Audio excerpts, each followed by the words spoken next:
सन्यासी संप्रदाय से हूँ। जगत गुरु शंकराचार्य की परंपरा से मैं एक नागा साधु हूँ और तकरीबन मुझे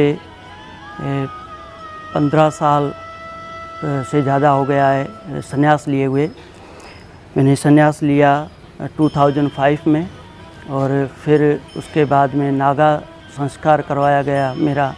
हरिद्वार में 2010 में कुंभ का मेला था, तो उसमें जो हम लोगों का संपूर्ण संन्यास होता है और हमें सन्यासी बनाया जाता है वो परंपरागत, और जो है उसमें ही एक नागा संस्कार होता है और मैं उस नागा संप्रदाय से भी हूँ।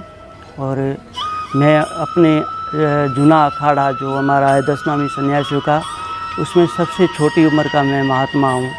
मेरा तकरीबन 16 साल से कम उम्र में मुझे संन्यास हो गया था। वो मेरे गुरु महाराज जी थे, तो उनका आकस्मिक एक निधन हो गया था, कोई दुर्घटना घटित हुई, तो उनमें उनका नाम मेरे गुरु महाराज जी का था स्वामी गोपालानंद गिरी महाराज और शिष्य स्वामी ध्यानगिरी महाराज के थे वो। ये हमारी परंपरा जो है श्री गुरु मंगलगिरी महाराज के नाम से है। श्री गुरु मंगलगिरी महाराज तकरीबन 350 साल प्लस में थे। वो भी बहुत कम और छोटी उम्र के महात्मा थे। उनके गुरु थे स्वामी भवानी गिरी जी महाराज। वो पाकिस्तान में थाना अहमद खान में स्थित है, वहाँ सन्यासियों का आश्रम बना हुआ है।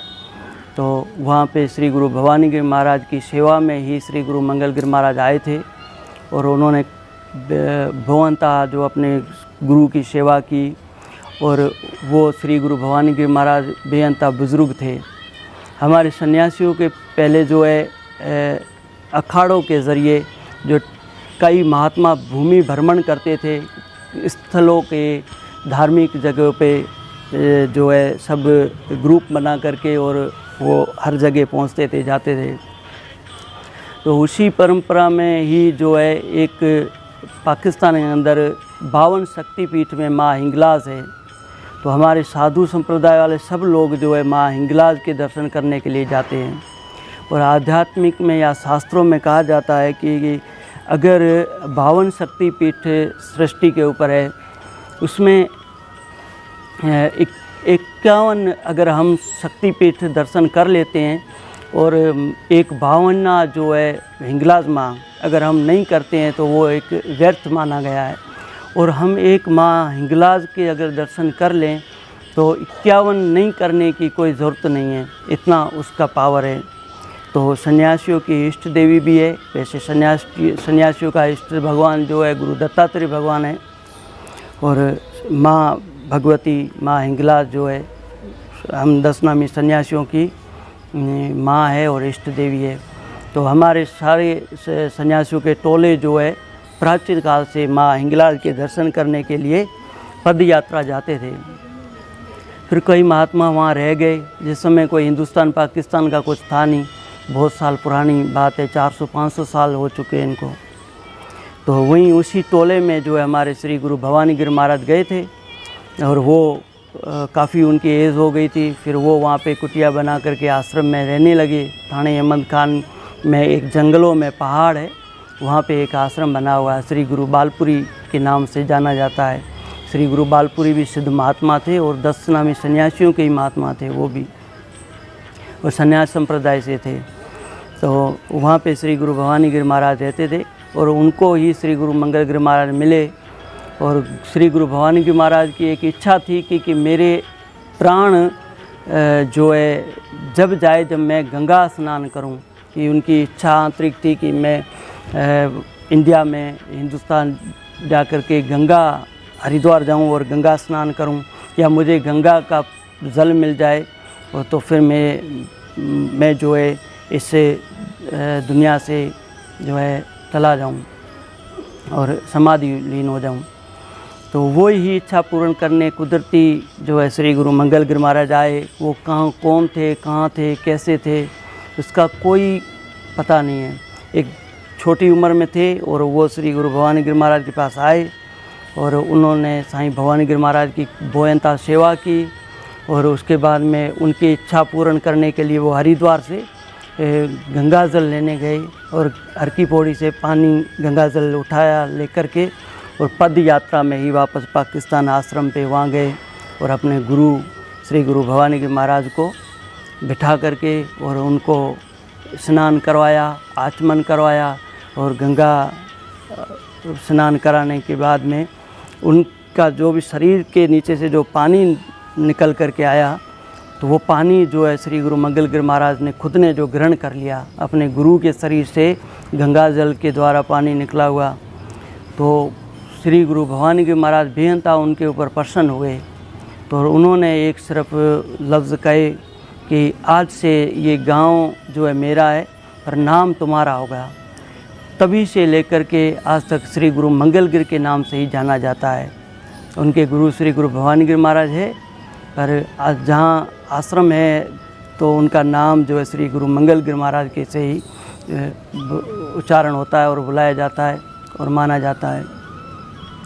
फिर काफ़ी साल श्री गुरु मंगल गिर महाराज वहाँ पे पहाड़ों में रहे। तो कोहिस्तान जिसे कहा जाता है, थाना बुला खान, अहमद खान और काफ़ी आसपास के शहर है, तो उन सारी जो वहाँ लोग रहते हैं वहाँ कोस्तानी कम्युनिटी कहा जाता है। वो लोग सिंधी लोग हैं, हिंदू लोग हैं, तो उनके बीच में वो वहाँ रहे। तो उनके साथ में उस समय दूसरे सूफ़ी संत मुस्लिम भी हुए, तो वो भी उनके साथ में रहे। तो उनमें एक उनका दो उनके बहुत करीबी क्लोज़ फ़कीर थे, जिनका नाम, एक का नाम बाखर शाह जीलानी था और दूसरे शेख बाजी जी। वो भी दोनों जो है एक सूफ़ी फ़कीर थे, सूफ़ी संत थे। और ये हिंदू जो है श्री गुरु मंगल गिर महाराज जो है एक हिंदू और 10 नामी सन्यासी महात्मा थे। तो वो साथ में रहते थे और उन्होंने आपस में मिलकर के एक जगह सेलेक्ट कर दी कि हम लोग यहाँ पे अपना शरीर त्यागेंगे।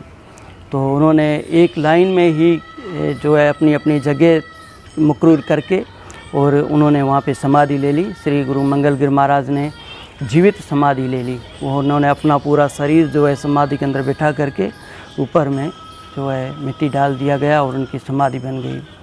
तब जा कर के जो जीवित समाधि लेता है उसको जो है सिद्ध पुरुष कहा जाता है।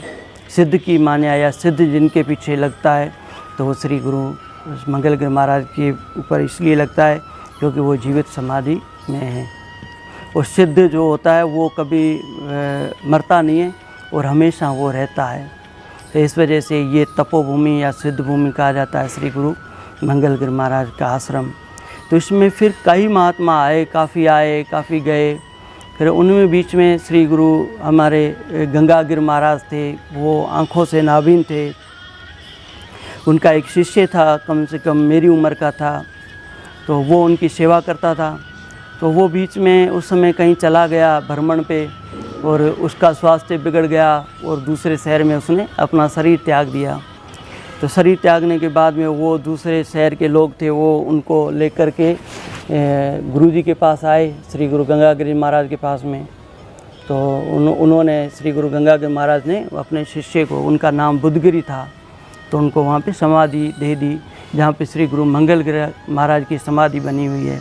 वो समाधि स्थल बना हुआ है, वहाँ पे दूसरे महात्माओं की काफ़ी समाधियाँ हैं।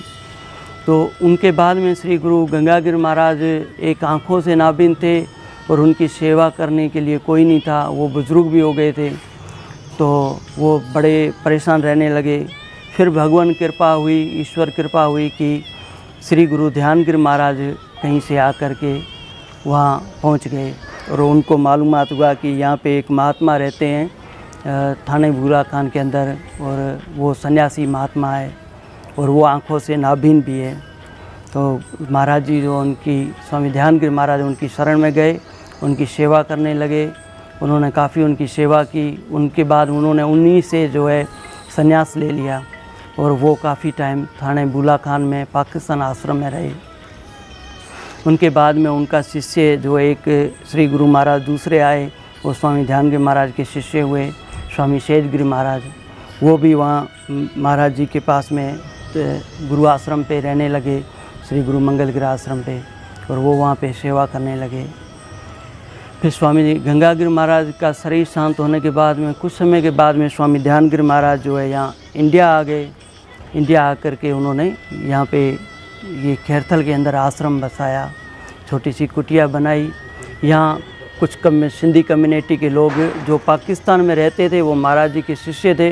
वो सन 47 में जब जंग हुआ तो वो लोग यहाँ इंडिया आ गए थे, तो वो यहाँ खैरथल रहने लगे। तो गुरु महाराज भी 1964 में भ्रमण के लिए ही आए थे।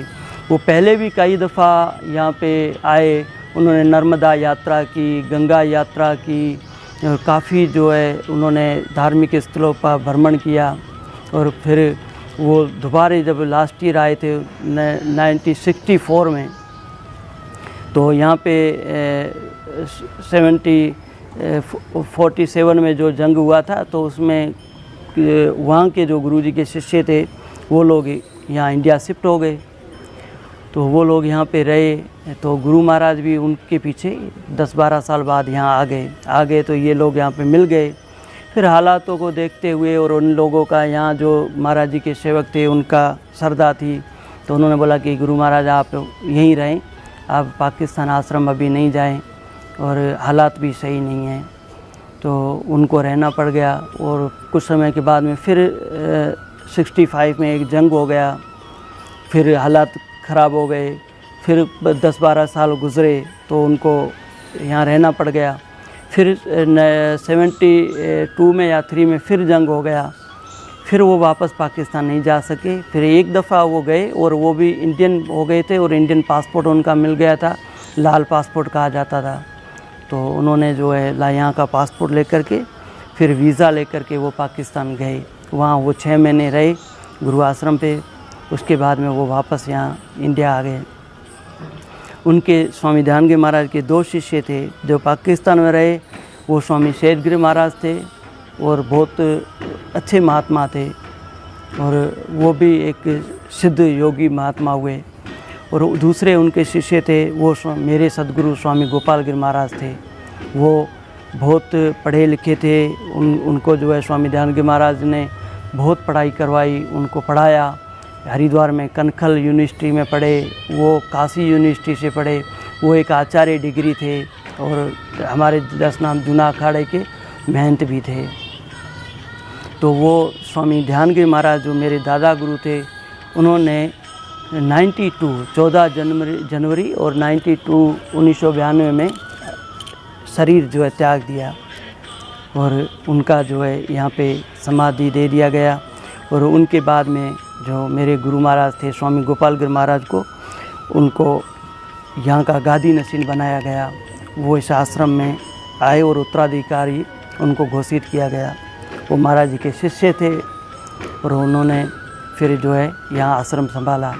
वो गुरु सेवा करते थे। वो उनके साथ में फिर हम आ गए और हमें महाराज जी पढ़ाते थे। हम स्कूल पढ़ा करते थे और आश्रम में रहा करते थे। और तकरीबन मैं आया था, मेरी उम्र 4 साल थी, 3 या 4 साल के बीच की थी। तो मुझे मेरे माँ बाप ने, मेरे परिवार वालों ने महाराज जी को जो है अर्पित कर दिया था। तो कोई कारण होगा या उनकी श्रद्धा थी, क्योंकि मेरे जो दादा गुरु स्वामी ध्यानगिरी महाराज के मेरे परिवार वाले, मेरी फैमिली वाले महाराज जी के शिष्य थे। उनकी बेहूबयता आस्था थी। और मेरा ब्लड जो है राजपूत है, हम राजघराने से थे। तो हमारे माँ बाप ने, अपने गुरु महाराज ने को जो मुझे चरणों में दे दिया गया। फिर मुझे स्वामी गोपालगिरी महाराज में जो गुरु हुए तो उन्होंने मुझे बुलाया और उन्होंने मुझे अपने साथ रखा। मैं उनके साथ में 13-14 साल रहा। फिर बस एक आकस्मिक हादसा हो गया। हमारी समझो बेअंता किस्मत ख़राब थी कि ऐसे गुरु के सानिध्य से हमें दूर होना पड़ा। वो 2005 में शरीर त्याग गए। उनका जो है आकस्मिक निधन हो गया था। उनके बाद में हमें यहाँ पे कच्चा जैनव जैसे कहा जाता है, ऐसे ही कच्चा भगवा पहना करके 5 गुरु लोग बैठ करके और गुरु महाराज को समाधि दी गई और मुझे महात्मा का बेग दे दिया गया। उसके बाद में फिर 2010 में मैंने संपूर्ण संन्यास करवाया। जगत गुरु शंकराचार्य संप्रदाय से 10 नामी सन्यासियों का हमारा जूना अखाड़ा है हरिद्वार के अंदर। तो 2010 में कुंभ मेला लगा था, तो उसमें हमारे आचार्य गादी के गुरु महाराज है स्वामी अवधेशानंद गिरि जी महाराज, उनके द्वारा मेरा जो है संन्यास हुआ। उन्होंने मुझे संन्यास दीक्षा दी और कुछ समय के बाद में नागा साधु बनाया गया, जो हमारे अखाड़ों के ज़रिए ही बनाया जाता है, उसमें ये नागा संप्रदाय कहा जाता है। तो संन्यास के बाद में नागा साधु भी बनाए जाते हैं। तो मेरा भी जो नागा संस्कार हुआ और मैं 2010 से फिर इस आश्रम पे रहता हूँ। और कुछ टाइम मेरा जो है हमारा गुरु आश्रम है, जो प्राचीन गादी है, वो पाकिस्तान के अंदर थाने बुला खान में बहुत बड़ा आश्रम है। तो वहाँ पे मैं यहाँ 14 जनवरी में स्वामी गुरु ध्यानगिरी महाराज का वर्षीय उत्सव हो जाता है, तो उसके जस्ट कुछ ही समय के बाद में वहाँ श्री गुरु मंगलगिरी महाराज का मेला लगाया जाता है, तो मैं वहाँ पे चला जाता हूँ। फिर मुझे जहाँ जब तक का वीज़ा होता है, 1 मंथ का होता है या 2 मंथ का होता है, या जैसी सिचुएशन होती है, तो मैं वहाँ पे आश्रम पे रह जाता हूँ। और वहाँ पे हमारे गुरु आश्रम के बहुत सारे शिष्य हैं, तकरीबन 50,000 से ज़्यादा लोग होंगे, वो इस आश्रम के फॉलोअर्स हैं। और उन लोगों के साथ में मैं रहता हूँ और कुछ समय बाद फिर वापस मैं इंडिया आ जाता हूँ और यहाँ आश्रम पे मैं गुरु महाराज की सेवा करता हूँ। मैं यहीं आश्रम पे रहता हूँ और मेरा नित्य कर्म है कि साधन करना और आध्यात्मिक की ओर ज़्यादा बढ़ावा देना और सब लोगों से बेअंता मोहब्बत करना। यहाँ लोग जो भी आते हैं, कुछ मेरे आश्रम के शिष्य भी होंगे, कुछ भगवान को या गुरु को मान करके आते हैं, तो उन लोगों से हमारा बेहता लगाव अच्छा है और सब लोग मुझसे बेअंता प्यार भी करते हैं, हम भी सबसे प्यार करते हैं। मैं अपने शांत स्वभाव में रहता हूँ और ईश्वर से बस यही प्रार्थना करता हूँ कि हर किसी को जो भगवान खुश रखे और हमें भी खुश रखे, हम अपना संन्यास जीवन बहुत अच्छे से व्यापन करें, क्योंकि जीवन बहुत छोटा है। अभी मेरी उम्र जो है 30-31 साल हो गई है और आज ही मेरा जन्मदिन है, आज 11 जुलाई है और आज ही मेरा बर्थडे है। और आज के दिन मैं पैदा कब हुआ ये मुझे मालूम नहीं है कि कौन से सन में हुआ था, पर मैं अपने गुरु को फर्स्ट टाइम मिला था वो 11 जुलाई था, जब मैं स्वामी गोपाल गिरि महाराज के फेस सामने आया और उनके मैंने दर्शन किए, उनके मैंने चरण स्पर्श किए और उनकी मैं शरण में आया था। वो 11 जुलाई था और उस दिन ही से मैं अपना जन्म मानता हूँ। जिस दिन मुझे वो मिले तो उसी दिन मैं पैदा हुआ हूँ। उससे पहले मैं बचा था, पता नहीं मैं ज़िंदा था या मरा था, इसका कोई मालूमात नहीं था। पर मेरा जन्म जब ही हुआ जब मुझे सद्गुरु भगवान मिले। और महाराज जी स्वामी गोपाल गिरि महाराज बहुत विद्वान थे, बहुत पढ़े लिखे थे। उन्होंने आध्यात्मिक और शक्तिपात मेडिटेशन का जो है संचार चलाया। उन्होंने 2 पुस्तक भी लिखे, एक महायोग विज्ञान लिखा, वो बहुत अच्छा पुस्तक है, योगेंद्र वैज्ञानिक का पुस्तक है, पर महाराज जी ने उसको जो है सिंधी ट्रांसप्लांट किया। एक मेरे दादा गुरु महाराज का भी एक पुस्तक है, वो दुखन जो दारू सिंधी में है, और दुखन जो दारू मतलब दुखों की दवा उसका नाम है पुस्तक का, और वो बेहतरीन पुस्तक है, बहुत अच्छा पुस्तक है। वो महाराज जी द्वारा संचालित किया गया था। महाराज जी ने उनको जो है निकलवा करके और छपवाया और उन्होंने बाहर किया और बेहनता है। और ये बहुत अच्छी संप्रदाय है और ये हमारे अलवर ज़िले के अंदर सबसे बड़ा आश्रम यही है 10 नामी सन्यासियों का, ये श्री गुरु मंगलगिरी आश्रम है। और मैं ही सबसे कम उम्र का 10 नामी सन्यासी में यहाँ पे महात्मा हूँ। दूसरे भी महात्मा लोग हैं काफ़ी यहाँ पे रहते हैं और दूसरे सन्यास आश्रम भी होंगे, पर इस अलवर ज़िले के अंदर ये सबसे बड़ा आश्रम है। और यहाँ पे जो है भगवान शिव मंदिर है, वो दक्षिणा मूर्ति है। तो राजस्थान के अंदर दक्षिणामूर्ति शिवाला भी कहीं नहीं है, वो भी अलवर ज़िले में और राजस्थान में ही पहला फर्स्ट जो है वो हमारे इस आश्रम पे है, जो यहाँ पे बना हुआ है। इस साइड गुरु महाराज की समाधियाँ बनी हुई है, जिसमें मेरे श्री गुरु फर्स्ट में दत्तात्रेय भगवान की है, फिर श्री गुरु मंगलगिरी महाराज की नारियल समाधि है, फिर श्री गुरु ध्यानगिरी महाराज की शरीर की समाधि है, फिर उनके बाद में ढोली साहब है, जहाँ पे जब गुरु महाराज ने शरीर छोड़ा था 92 में, तो उनके लिए यहाँ डोली बनाया गया था और उन डोली में उनको बिठा करके पूरे शहर का भ्रमण किया गया था, वो रखा हुआ है। उनके पास में फिर जो मेरे चाचा गुरु कहा जाए स्वामी ध्यानगिरी महाराज के शिष्य और श्री गुरु मेरे गोपाल गिरी महाराज के गुरु भाई स्वामी शेरगिरी महाराज, उनकी समाधि है, वो भी नारियल समाधि है। उनकी रियल ओरिजिनल समाधि पाकिस्तान श्री गुरु मंगलगिरी आश्रम पर ही है, बाकी नारियल समाधि है यहाँ पे है। और उनके बाद में स्वामी मेरे सदगुरु स्वामी गोपाल गिरी महाराज की वहाँ पे समाधि है, वो शारीरिक समाधि है। उसके बाद में यहाँ हमारा मेडिटेशन सेंटर बना हुआ है, इधर हमारा भंडारा है, जो आश्रम में मेला वगैरह लगता है तो यहाँ पे सारा सामान वगैरह आश्रम का रखा हुआ है। और यहाँ ये हमारा रजिस्ट्रेशन बना हुआ, रहने की जगह है, कोई भी लोग आते हैं आश्रम पे तो कोई भी प्रोग्राम होता है तो यहाँ काफ़ी जगह है, काफ़ी रूम बने हुए हैं, अटैच है और अच्छे बने हुए हैं।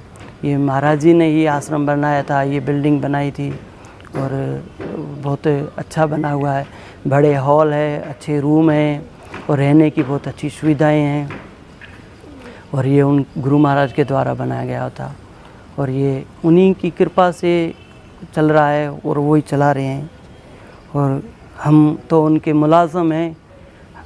कहा जाता है कि आश्रम जो होता है वो भगवान शंकर का और गुरु महाराज का घर होता है और जहाँ पे वो जो भी सन्यासी रहता है, महात्मा जो रहता है, वो भगवान का और गुरु महाराज का मुलाज़म होता है, मतलब नौकर होता है और वो उनकी सेवा करता है और उनको जो है भगवान अपने चरणों में रखते हैं।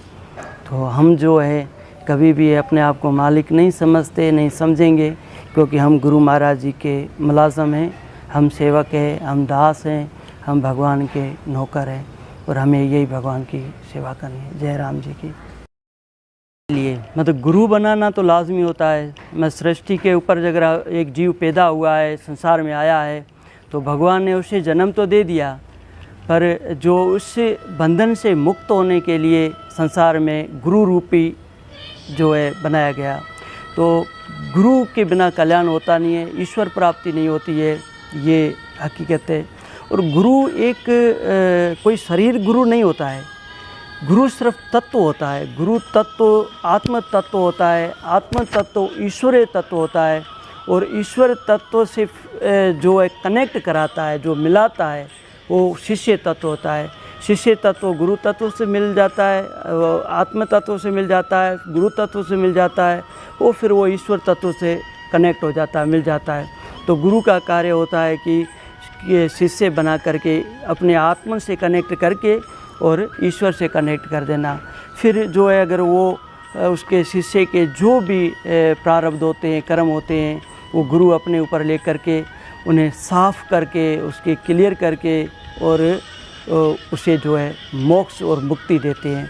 और भगवान जब ही उसे मुक्ति प्राप्त देते हैं जब वो गुरु बना लेता है संसार में आकर के। बिना गुरु जो है व्यक्ति होता है उसे नुगरा कहा जाता है। वो किसी भी कहा जाता है कि उसका द्वारा जो भी कर्म किया हुआ लागू नहीं होता, अलाउ नहीं होता है कि जब तक वो गुरु नहीं करते। वो दान करे, मंदिर जाए, कहीं भी जाते हो, कितना भी कुछ कर दे, सिर्फ एक मन शांति के लिए उनको ये होता है।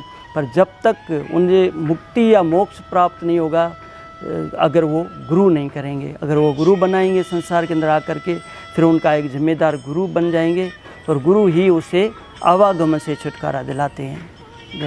महाराज जी, मैं एक चीज़ और जानना चाहूँगा कि गुरु की पहचान कैसे करें?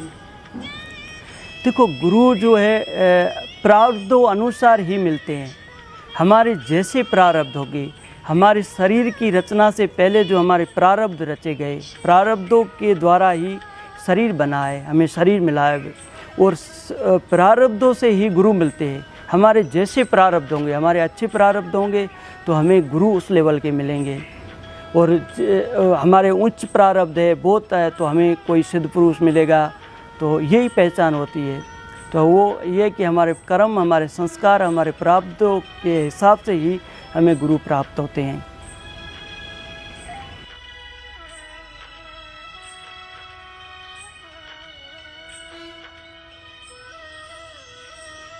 मैं एक बात बताना चाहूँगा, कलयुग के अंदर ईश्वर पाना बहुत सहज है और ज़्यादा कुछ करने की ज़रूरत ही नहीं है।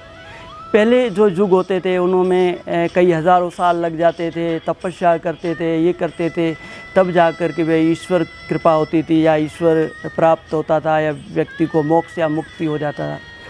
पर कलयुग के अंदर वरदान मिला हुआ है कि बेअंता और बहुत सहज तरीके से व्यक्ति मोक्ष प्राप्त कर सकता है। उसके लिए वो एक रास्ता पकड़ ले, वो सद्गुरु का मार्ग पकड़ ले, वो सत्संग का मार्ग पकड़ ले, वो दान का मार्ग पकड़ ले, वो पुण्य का कार्य कोई भी कर ले, वो सच्चाई का कार्य कोई भी कर ले, पर 110% समर्पित और अपने आप को भगवान के प्रति, गुरु के प्रति सिलेंडर करके, और कल युग के अंदर वो मोक्ष पा सकता है और मुक्त हो सकता है। वो बहुत सहज है। महाराज जी, आपने बाल्य अवस्था में ही साधु बन गए, साधक बन गए, और आप बता रहे हो कि भाई जूनागढ़ अखाड़ा से हैं, तो आपको अब कैसे महसूस होता है? अच्छा महसूस होता है। पहले जब तो हम छोटे थे, हमें मालूम नहीं था, फिर हम जब इसमें आ गए तो उसके बाद में हमने सारा स्टडी किया, प्रैक्टिकल हुआ, और संन्यास क्या होता है, संन्यास क्यों होना चाहिए, संन्यास किस लिए किया जाता है, और ये सारी चीज़ें जानने के बाद में बेअंता अच्छा लगा। और होना चाहिए तो सिर्फ एक भगवे वस्त्र धारण करने से सन्यासी नहीं बनते हैं। सन्यास की एक परंपरा है और सन्यासी रियल सन्यास बनाए जाते हैं। और सन्यासी की उत्पत्ति जो हुई है वो भगवान शंकर के द्वारा हुई है। भगवान शंकर ने, शिव जी ने खुद के मांस अपने शरीर के टुकड़े काट करके और सन्यासी बनाए गए, जिसमें 10 नाम, जैसे हम कहा जाता है 10 नाम सन्यासी हम लोग हैं। तो जैसे उन्होंने यहाँ से एक मांस का भुजा से टुकड़ा काटा और मांस वहाँ पे रखा, और उसमें एक व्यक्ति बनाया, एक बंदा बनाया, उसको गिरी नाम दे दिया। फिर दूसरे हिस्से से जो एक मांस का टुकड़ा लिया और फिर उससे एक बंदा बना दिया और उसका नाम पुरी कर दिया। तो ऐसे गिरी, पुरी, भारती, अरण्य, वर्ण्य, ऐसे करके 10 जो है भाई है, 10 नाम है, और वो 10 नाम संन्यास कहा जाता है। तो संन्यास जो की उत्पत्ति हुई है वो गर्भ से नहीं हुई है, वो भगवान शिव के शरीर से हुई है। तभी जो है सन्यासी को शिव स्वरूप माना गया है। सन्यासी को टच करना, स्पर्श करना, तो समझो एक भगवान शिव को टच करना हुआ होता है। और सन्यासी ही भगवान शिव का स्वरूप होता है, वो शिव समान होता है।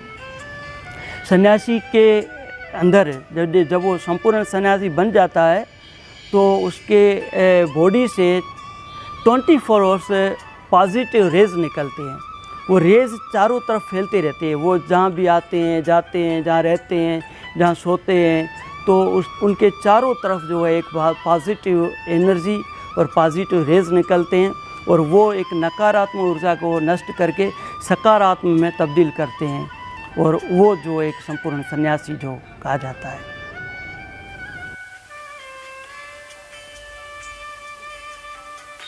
तो यही संदेश देना चाहूँगा कि समय बहुत कम है, जीवन बहुत छोटा है, और फालतू चीज़ों को छोड़ करके भगवान शरण में जाएं, गुरु शरण में जाएं, अपने आप को 110% सिलेंडर कर दें ईश्वर के प्रति, गुरु के प्रति, और आपके जीवन का कल्याण इसी से होना है। बाकी अनावश्यक जीवन नष्ट करने से कोई फ़ायदा नहीं है। ये सारा संसार का सिस्टम है, नियम है, तो उसकी हवा से तो कोई बचता नहीं है। पर अगर हम किसी के प्रति सिंसियर हो जाए, हमें एक के प्रति सच्चा और वफादार होना है, चाहे हम भगवान के प्रति हो जाएं या अपने गुरु के प्रति हो जाएं, तो हमारा कल्याण हो जाएगा। मैं समाज को यही मैसेज दूंगा कि आप किसी न किसी के प्रति 100% सिंसियर और वफ़ादार हो जाएं, सिंसियर हो जाएं ईश्वर के प्रति, जिसको आप मानते हो, अपने इष्ट के प्रति, अपने गुरु के प्रति। आपके जीवन का कल्याण बहुत सहज और सरल तरीके से हो जाएगा। दोस्तों, मैं बता देना चाहता हूँ कि अब हम पहुँच गए हैं साधना कक्ष के पास, और मैं कुछ साधना कक्ष का भी आपको दृश्य दिखाना चाहूँगा कि जहाँ पर महाराज जी साधना करते हैं। ये देखिएगा, इस तरह से इन्होंने इस हॉल के अंदर गुरुओं के फ़ोटो स्थापित कर रखे हैं, और इन्हीं की साइड में साधना स्थल है। आप साधना स्थल के दर्शन करें, देखें कि जो संत महात्मा होते हैं किस तरह से साधनाएं करते हैं।